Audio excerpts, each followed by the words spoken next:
Hello everyone, I'm Brenda. My sister-in-law Kathleen has been a tremendous support in my life, and it was she who encouraged me to share my story with you today.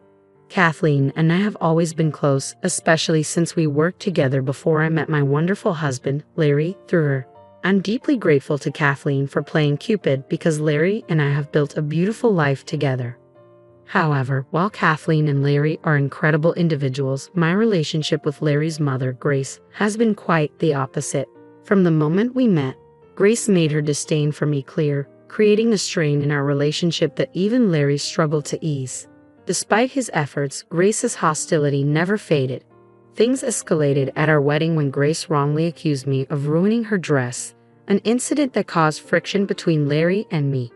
Grace, being a single mother, had always clung tightly to Larry, making it difficult for him to create distance from her negativity. The situation reached a breaking point on our first anniversary.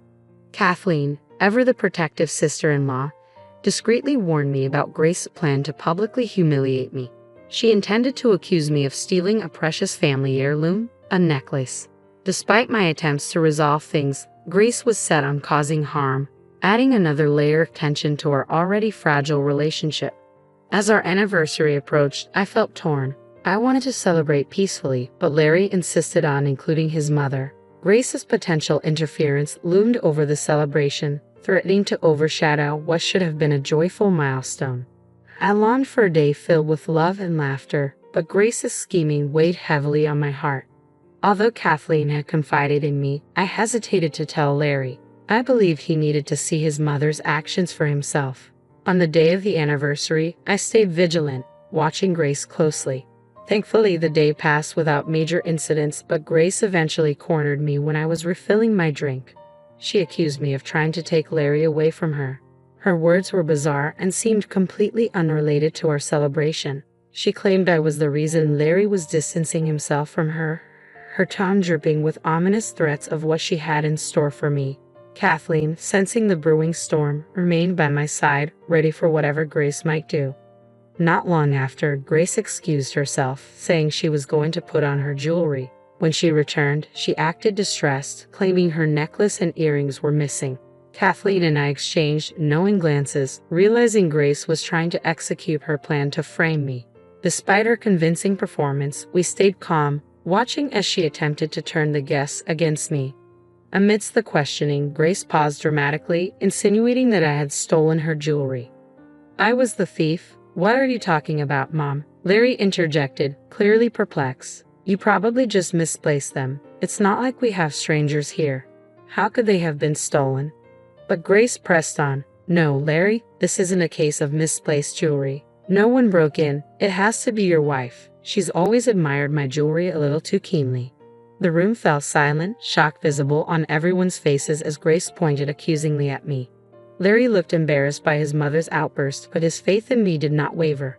Mom, that's unfair, he countered firmly. You're casting baseless accusations at Brenda. She would never do something like that. You must have misplaced it. Grace persisted, trying to convince Larry of her suspicions, recalling every moment I had complimented her jewelry. But throughout the ordeal, Larry's trust in me remained strong, a testament to the bond we shared. I stood there, stunned by Grace's accusations, especially on a day meant to celebrate our anniversary. Grace, I would never take your jewelry. I defended myself, shocked she could think I'd steal from her. When I complimented your necklace, it was just that, a compliment. It doesn't mean I wanted it for myself. Grace snapped back sharply. Larry, you're blind with love. Can't you see how manipulative your wife is? She's so greedy that she didn't even ask. She just took my jewelry because she wanted it for herself. This sparked a heated argument between Larry and Grace, much to the dismay of our guests, who watched in disbelief as the drama unfolded. It was humiliating to be accused of theft during what should have been a joyful celebration. Staying composed, I turned to Grace and spoke firmly. You have no right to accuse me of something so outrageous in my own home. To claim I would stoop to theft is beyond insulting. I respect myself far too much to engage in what you're describing. Grace, undeterred, fired back. Don't play the innocent, Brenda. I saw you last night, sneaking into my room. You came out acting suspiciously. And now it all makes perfect sense, Grace insisted, utterly convinced of her own narrative. Grace, you're making wild accusations without a shred of evidence. I countered firmly. You have no proof, and it's wrong to tarnish my reputation based on nothing. Who knows what you've done with your jewelry? You can't just blame me. If you think I'm lying, then let's check your room. I'm certain we'll find my jewelry there, Grace proposed, her voice filled with conviction. We have witnesses here. Let's see for ourselves. Larry, it's inappropriate and disrespectful to invade our privacy based on mere suspicions, I protested. We can't allow your mother to keep pushing this. If we give in now, everyone will doubt my integrity forever. The tension was thick, and it was clear something needed to be done to resolve the situation without compromising our dignity. As difficult as it was, I knew we had to clear the air and prove my innocence without escalating the conflict. Larry stood in the middle, torn between his loyalty to his mother and his trust in me. He understood Grace's frustration but also knew how serious her accusations were. With no proof to back her claims, it was a dangerous line to cross. Realizing I needed to clear my name, Larry reluctantly agreed to his mother's demand. As the group, led by Grace, marched toward our bedroom, the tension only grew. Grace, certain of her accusations, made a beeline for my closet. She rummaged through it and then triumphantly held up her jewelry box. Look, Larry, I found my jewelry in your wife's closet. See? She did steal my things. She's greedy and jealous. No, this can't be, Larry said, clearly conflicted but still supportive. I know my wife. She wouldn't steal from you. I don't understand how your jewelry ended up there. Brenda, you didn't take this, right? Of course not, Larry. You know I'm not a thief, I replied, keeping my voice steady despite the chaos. Oh, really, Brenda? Grace sneered. Then explain how my other jewelry set ended up in your closet too. You can't wiggle your way out of this one. You should have just confessed and returned my things. Her anger was palpable as she leveled the accusation. I'm sorry, Larry, but this is too much. I need to call the police, Grace declared, pulling out her phone and beginning to dial. Her action sent waves of shock and whispers through the guests as the situation spiraled out of control. I remained composed, despite the crushing humiliation and the harsh whispers rippling through the room as we waited for the police. Grace continued her tirade, labeling me a gold digger and turning to Larry. This proves it, Larry. I told you Brenda was no good. You need to see the truth and divorce her. No one wants a thief in the family. The situation felt like a nightmare as I stood there, holding on to my dignity amid the false accusations. I knew this moment would test everything Larry and I had built together. As the reality of the police arriving loomed closer, Grace remained unwavering in her belief that I would soon be arrested. Larry, however, expressed doubt. Mom, I don't think calling the police was the right move. You might not like how this unfolds. What do you mean, Kathleen? Grace snapped, her confidence unshaken. I couldn't just stand by and let Brenda get away with this. People who commit crimes need to be held accountable without mercy, or they'll keep doing it. I think Kathleen is right, Mom, Larry interjected, trying to defuse the situation. Calling the police could backfire on you, but now that it's done, there's no turning back. How could this possibly turn out worse for me when Brenda is the one who committed the crime? Grace retorted, eager to see her version of justice unfold. At that moment, despite the gravity of the situation, I couldn't help but laugh. Kathleen smirked and shook her head, knowing something Grace didn't. The room grew tense as everyone stared at me, confused, wondering why I would be laughing while supposedly about to be arrested. Once I regained my composure, I turned to Grace. You know, Grace, it's fascinating how meticulously you plotted to frame me as a thief. What do you mean? You were the thief. You stole my jewelry. Grace shot back, her face flushed with indignation. Oh, come on, Mom. Have some decency, Larry said, his frustration evident. We all know Brenda didn't steal your jewelry. This has been a setup from the beginning. Kathleen's sudden declaration shocked everyone, including Grace, who for the first time appeared nervous. What are you talking about, Kathleen? I haven't done anything. If anyone's a thief, it's Brenda. Quit the act, Grace, Kathleen said firmly. You thought you could frame her, but I found out. I warned Brenda you try to pull something like this. Your scheme to trap her, it's over. I confronted her directly and the entire atmosphere shifted as the truth began to unravel. Grace's plot wasn't just an attack on me. It was an assault on the trust and harmony of our family. Even before the party began, I'd sensed something was off, but her accusations during the heated exchange shocked everyone. How dare you suggest that? You're manipulating my child, making her say things without any proof, Grace fumed, her voice rising. Larry stood by me. Mom, we didn't have proof before, but now we do. The urgency to clear my name surged within me. Grace, flustered, demanded, "What are you talking about, Brenda? What proof could you possibly have?" Her panic became obvious as I calmly mentioned our home security system. "Did you forget our house is equipped with cameras?" I asked, watching as the color drained from her face. Grace's confidence began to crumble. Perhaps she assumed the cameras were only outside, unaware that her actions inside the house could also be recorded. Larry, catching on, added, "That's right, I almost forgot about the cameras too. We've got them in the hallways, clear views of every room from the outside. We can check the footage and see the truth." "Why do we need to check the cameras?" Grace's voice wavered, tinged with desperation. "I'm your mother, Larry. I'm telling you Brenda stole from me. We shouldn't need to prove anything else." "No, Mom," Larry responded firmly. "I thought you wanted to get to the bottom of this. I don't believe for a second that Brenda is a thief. If you're so sure, we should look at the footage together. I need to see for myself if what you're claiming is true. Otherwise, I can't believe it." Despite Grace's best efforts to stop us, I pulled up the footage on my phone. The room tense as everyone prepared to watch the events unfold, the truth about to be revealed. As the tension mounted, the police arrived. Briefed by the crowd, they quickly assessed the situation. Grace wasted no time approaching them, pointing directly at me. "Officers, you need to arrest my daughter-in-law, Brenda. She's a criminal. She stole my jewelry. We found it in her closet. Arrest her now." But I was ready. "I don't think so, Grace," I said, steeling myself for what was to come.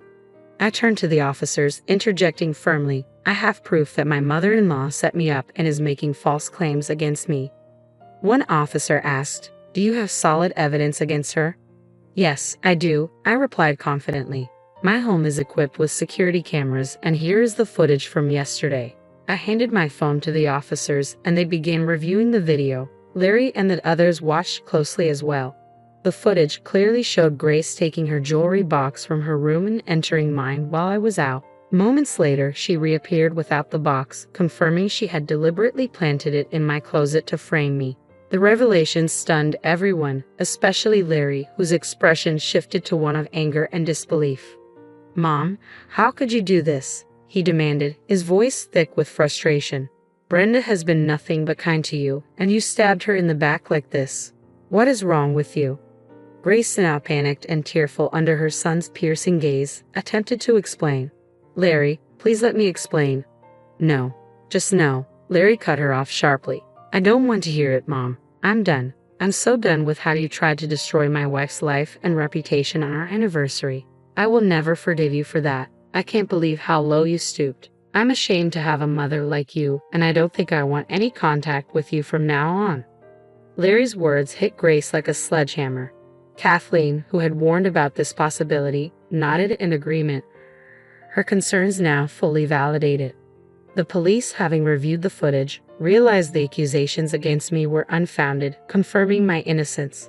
One officer turned to me. "Ma'am, you have the right to file a formal complaint against your mother-in-law for making these false accusations." "Yes, I'm aware. Thank you," I replied, feeling the weight of the situation settle over me. "Would you like to proceed with pressing charges?" "It seems reasonable under the circumstances," the officer suggested. "We can take her into custody and clear this up." "Yes, I'd like to press charges," I confirmed. I glanced at Larry. "I'm sorry for the drama this has caused everyone tonight. Larry, are you okay with this?" "Brenda, what Mom did was wrong. You have my full support," Larry affirmed, his voice steady. As the officers approached Grace to place her in handcuffs, she resisted, her emotional state unraveling as she pleaded with Larry, Kathleen, and even me for forgiveness. "Brenda, please don't do this. I'm your mother-in-law. What will people think if they see me getting arrested?" Her desperate pleas fell on deaf ears. I remember how eager she had been earlier to see me in the same position. "You didn't care about public opinion when you called the police on me," I said, my voice calm and resolute. "Why should I care now? I'm justified in having you arrested after what you've done," I said firmly. The police warned Grace about resisting arrest, but her desperation had taken over. Her cries filled the room as the reality of her actions finally caught up to her. The family stood by, a mix of relief and sadness in their eyes, knowing this was a necessary step toward restoring peace and trust. "I'm sorry, Brenda. I shouldn't have done this. Look, we're family. We can solve this ourselves." There's no need to involve the police, Grace pleaded, her voice trembling with desperation. Her earlier words echoed in my mind, stark against her current plea for leniency. Grace, you once said that criminals shouldn't be spared because they might become worse. Now, seeing how you could easily become a menace to society, I feel it's my duty as a concerned citizen to ensure you face the consequences of your actions, I replied, mirroring her own logic back to her. Grace looked utterly shocked as I repeated her statement. She continued to sob and mumble apologies, but her words did little to sway anyone in the room. The guests murmured their disapproval, and the police efficiently moved to take her into custody. Larry and I accompanied the officers to the station to file a formal report, while Kathleen stayed behind to manage the aftermath of the evening's drama. As we reached the station, preparing to document everything officially, I paused, wanting to make sure Larry was still comfortable with the decision. Larry, are you sure you're okay with this? If you're uncomfortable with filing the report, we can reconsider, I offered, giving him a chance to back out. No, Brenda, we're not turning back on this. We need to file the report, Larry said firmly. I failed to protect you from my mother's actions. She was about to ruin your life, and I can't overlook that. You know I never doubted you for a second, right? I know, Larry. It's not your fault. Your mom's choices are her own, I reassured him, understating the emotional turmoil he was going through. Larry's love for his mother made the reality of her actions even more painful. Despite this, he stood by me, acknowledging that this step was necessary to protect our future and ensure that such behavior wouldn't happen again. As I finalized the report, Larry made a firm decision to keep Grace out of our lives permanently. To help heal the strain this had placed on our relationship, we had agreed to start couples counseling, strengthening our bond and learning to navigate our marriage dynamics with greater understanding. Despite the turmoil, Larry and I returned to our anniversary celebration. The food was ready, our friends and family were still gathered, and there was a renewed sense of support.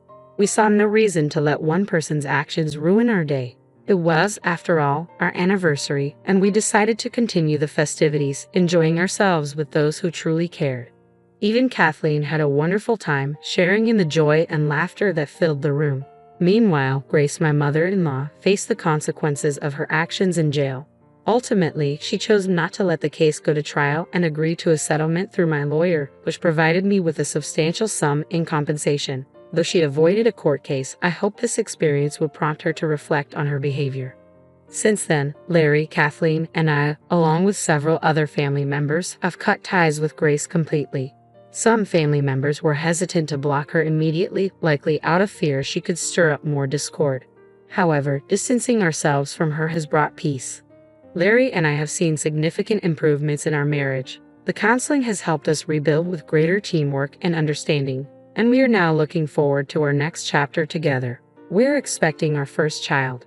We've decided to keep our new family safe, ensuring Grace will have no involvement in our child's life. This decision has brought a new sense of stability and peace as we prepare for the future as a family.